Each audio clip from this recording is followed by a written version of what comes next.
Hi, my name is Lexi. Welcome back to my channel. So today I want to talk about something called fat fasting. So this is something that Dr. Jason Fung recommends sometimes to his patients and clients. And I originally heard about it. I was listening to a podcast with Megan Ramos, who works with Dr. Fung, and she was saying that when you're coming off of a particularly indulgent weekend, like, a holiday weekend or a vacation or something like that, that she and Dr. Fung actually don't recommend going into a water fast, but doing a fat fast instead. So I listened to that podcast a while ago, and then just in the past couple of weeks, I was reading about it, and I thought that this would be a good time to experiment with it. So I mentioned previously in my update video a few weeks ago that I was going to take off a day from fasting because it was my son's birthday. And so I was going to have 4 eating days in a row, which is something that I've done in my journey quite often. I used to do it about once a month, and I just haven't done it this year up to this point. Just because I didn't really have anything going on that I needed to skip a fasting day for. But I was going to do this, so I thought as I was reading about fat fasting that this was something I could try after this 4-day break that I was going to take. So first of all, why would you do a fat fast? So Dr. Fung says the reasons to do a fat fast are coming off of an indulgent period of eating, like I was, extreme hunger or carb cravings, or a period of stress when fasting seems impossible. So those are some good reasons that you might want to try the fat fast. Okay, so how to do a fat fast this is what he says. It says, eat when hungry until full as often as necessary. No dairy or nuts. You can have 3 tablespoons or less of heavy cream in coffee. Okay, and then the foods that he recommends for the fat fast are eggs, bacon, salmon, sardines, olive oil, coconut oil, MCT oil, avocado oil, macadamia nut oil, butter, ghee, mayo, avocado, olives. Spices are allowed, leafy greens covered in fat. So my plan was to do this fat fasting after that week. I was going to do it on Monday, Tuesday, and Thursday. And then I was going to do my regular water fast on Wednesday and Friday. That was my plan, and it didn't work out that way because my family got sick, and I also got sick. So it didn't really work out that way, but I did do 1 day of the fat fast, and my plan was to eat eggs, bacon, butter, avocado, and black olives. I don't really like green olives. So anyway, and my plan was to basically start eating when I got hungry and then stop when I was full, but I kind of hoped to keep within more of like a 6-hour eating window.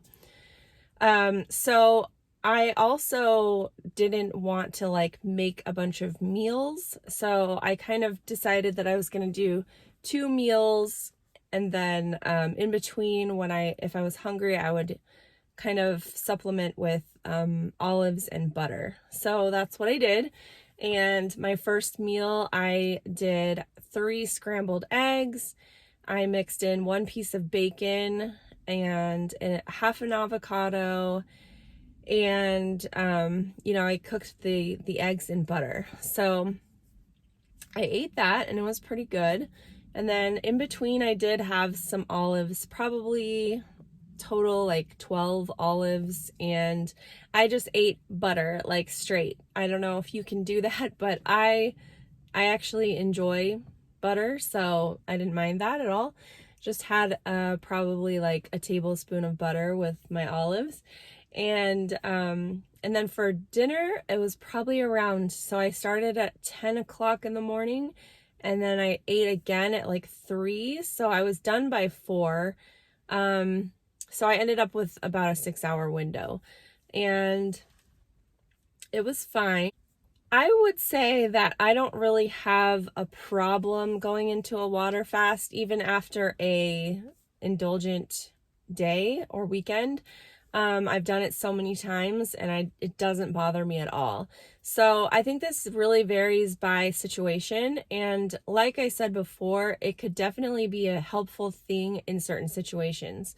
Whether you just are so overwhelmed by the thought of water fasting after a vacation or something, or like Dr. Fung says, if you're in a stressful period where fasting is just too much, like too much stress, too much on your mind, I can see where this could really come in handy. I also think that it's something that could break a plateau for people.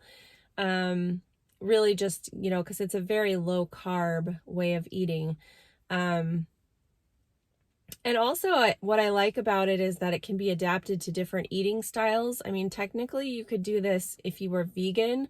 You could do it if you're keto, or paleo or whatever. Like, a fat fast is adaptable to different eating styles. And it's obviously going to be more restrictive depending on what you're doing, but it's something that you can use as a tool if you need it.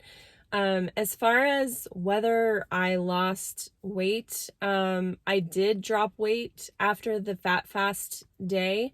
I think I was down 3 pounds, which after being up a higher amount is probably a little bit less than I would have lost just water fasting, but it's hard to say. It doesn't matter really. In the end, it all works out. So like I said, I only was able to do 1 day because I ended up getting sick. And that's another thing I'm going to talk about in probably a couple weeks. Next week is going to be my weight update video where I report all of my weigh-ins. And then the week after that, I am going to probably talk about dealing with sickness and fasting, because that's something my family has gone through in the past week and a half, and we're still kind of in the middle of it. So I want to wait until I have more perspective and get through it to the other side, and then I'm going to talk about that. So like I said, I really think that fat fasting is a useful tool, and it's just another thing you can add to your fasting toolbox and use it whenever it benefits you. I will link below the website page where Dr. Fung gives all these details and talks about why you would want to use this tool. And as always, I hope that helps you. I hope you're doing well, and I will see you next week. Thank you. Bye-bye.